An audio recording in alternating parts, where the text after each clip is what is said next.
بسم الله والصلاة والسلام على سيدنا محمد صلى الله عليه وسلم. النهاردة ان شاء الله هعمل لكم اللفت كتير في السوق. انا جبت اهو لفت. هعمل ايه؟ هنقعه في المية، بعد كده هننضفه وهوريه لكم. اللهم صل وسلم وبارك على سيدنا محمد صلى الله عليه وسلم. ادي اللفت يا حبايبي بعد ما غسلناه زي ما انتم شايفين. هنعمل ايه؟ هنقطعه. محضرين معانا اكياس، محضرين معانا اهو الجردل ده نحط فيه. اللي ما عندهاش بطرمانات ممكن تحط في اكياس، ممكن تحط زي ما قلت لكم في جردل كده. هنعمل ايه؟ هنقطع اللفت كله اهو زي ما انتم شايفين.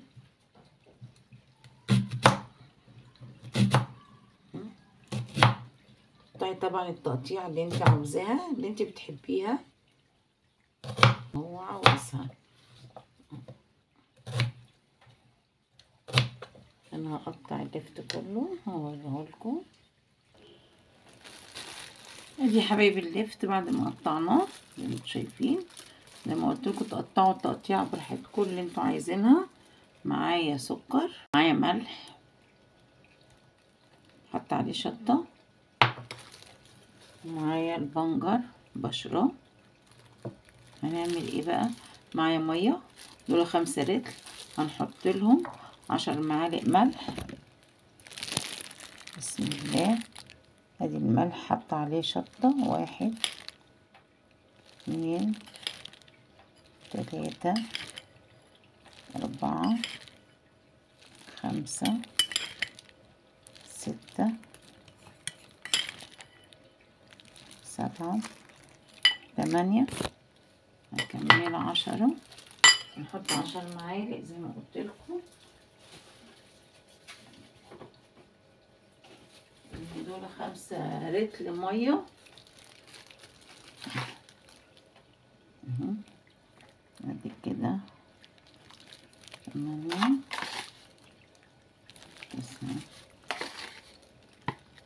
دول 10 ملح. وهنحط كمان كل رتل ميه ونحط له معلقه سكر. السكر دي الماده الحافظه. 1 2 3 4 5. كده حطينا 10 ملح و5 سكر. هندوب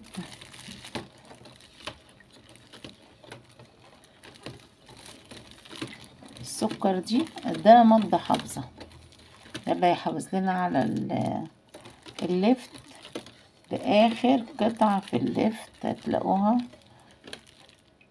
مقرمشة وجميلة. ندوب الملح والسكر والشطة، ومعانا كمان خل اهو. هنحط كمان مقدار كوباية خل على المية دي.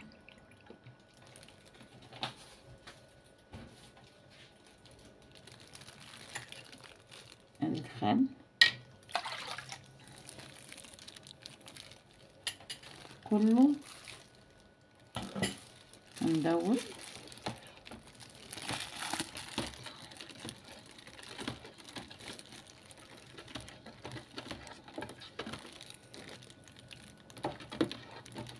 هندوب الملح والخل سوا.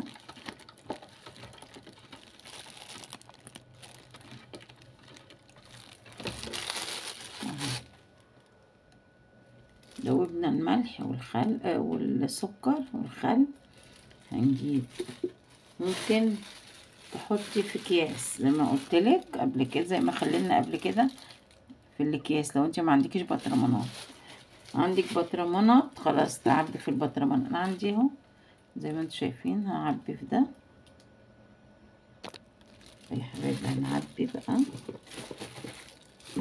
زي ما قلت لكم. تعبوا بقى في بطرمانات، في اكياس، الموجود حاجه موجوده عندك. ممكن في ازازه بلاستيك تقطعيها تحطي فيها كيس، تروحي معبياها، طلعي الهواء منها وتربطيها بعد ما تحطي المخلل بتاعك.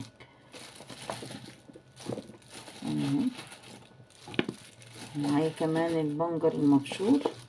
هعمل ايه؟ هناخد ادي البنجر اهو انا بشراه، هناخد معلقه ونحطها، وناخد معلقه كده اهي ونحطها على الترشي من فوق بتاعنا، وهنحط ميه احنا مدوبين فيها الملح والسكر والخل.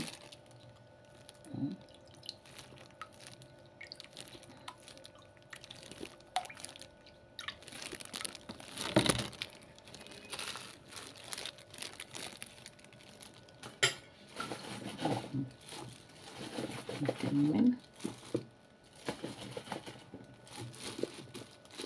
على فكرة لازم تملي البطرمان كويس، لان بيخس بعد كده، بيشرب الملح والمية،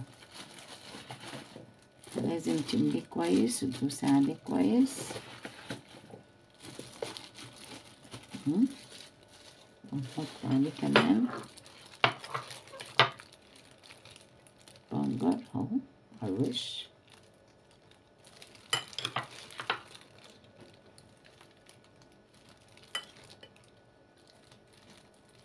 البنجر ده هيديله لون جميل.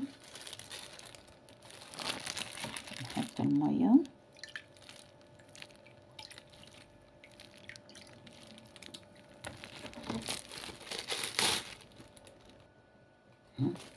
كده، حطيت المية زي ما انتم شايفين اهو، شايفين المية. لازم نغطي اللفت بالمية اهو،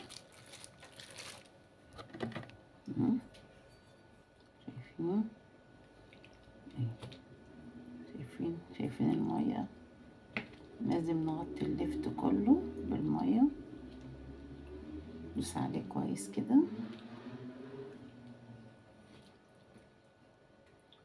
شوف بقى البنجر اهو عطى لون جميل ازاي، حاطين عليه كويس، طلع منه الهواء خالص، ونقفل كويس كده عليه. شايفين قفلنا كويس، طلعنا كل الهواء. نعمل ايه بقى؟ هنجيب الاكياس كمان،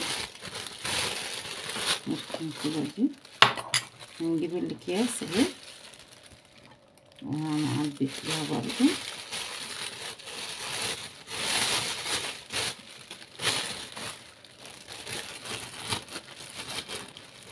نعبي فيها ونخلي فيها برضو اهو زي ما انتوا شايفه.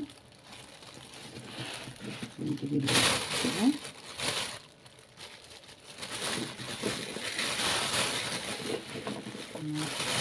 بس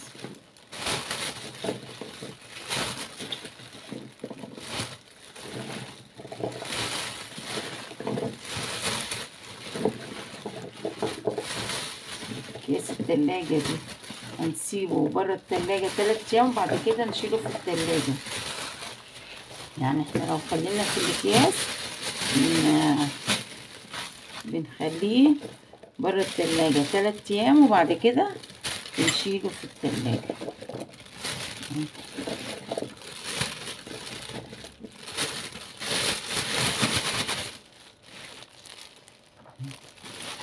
نعمل ايه بقى؟ نحط برضه عليه معلقة بنجر اهي، نحط معلقة بنجر على الكيس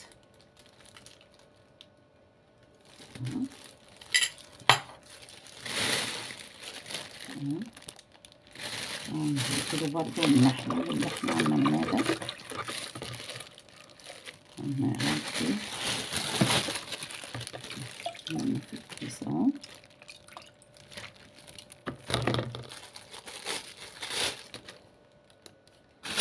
نجيب له عندنا في الاكياس بنطلع الهوا كده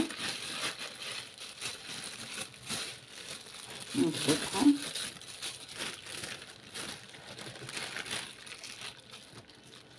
نطلع منها الهوا خالص ونحرطينه، وزي ما قلت لكم نخليه 3 ايام برا التلاجة، وبعد كده نشيله في التلاجة.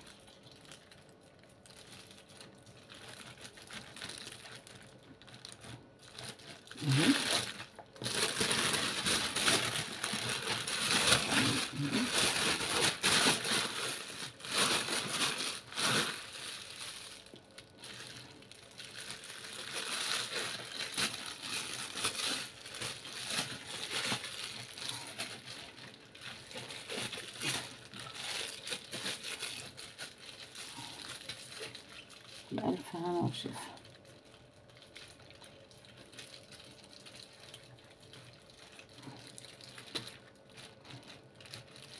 ادي اللفت يا حبايبي، ادي جماله اهو عبيناه ما انتوا شايفين.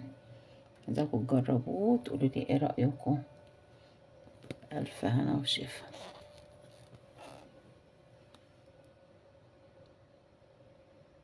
ادي اللفت يا حبايبي بعد ما عدى عليه 3 ايام زي ما انتوا شايفين جماله اهو. شايفينه عامل ازاي؟ هفتحه دلوقتي قدامكم اوريهولكم. وزي ما قلت لكم ان شاء الله اللي هتعبوا في الاكياس بعد 3 ايام تشيلوه في التلاجة على طول. احلى لفت هتاكلوه، بس امشوا على الخطوات مظبوطه اهو.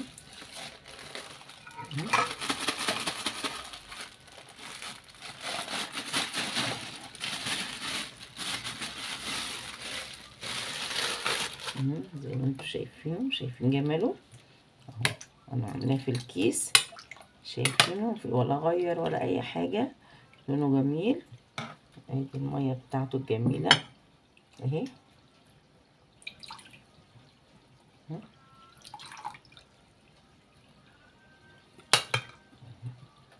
احلى لفت، امشوا على الخطوات مظبوطه. الف هنا وشفا. متنسونيش في اللايك والشير وتعليقاتكم الجميله. واشكر منة الله من العراق متابعاني وكاتبالي تعليق جميل على الصفحه. ادي اللفت وادي جماله. عايزاكم بقى تجربوه وتقولوا لي ايه رايكم. بألف هنا وشفا اهو. ده في الكيس، شايفين عامل ازاي منظره، شايفين لونه.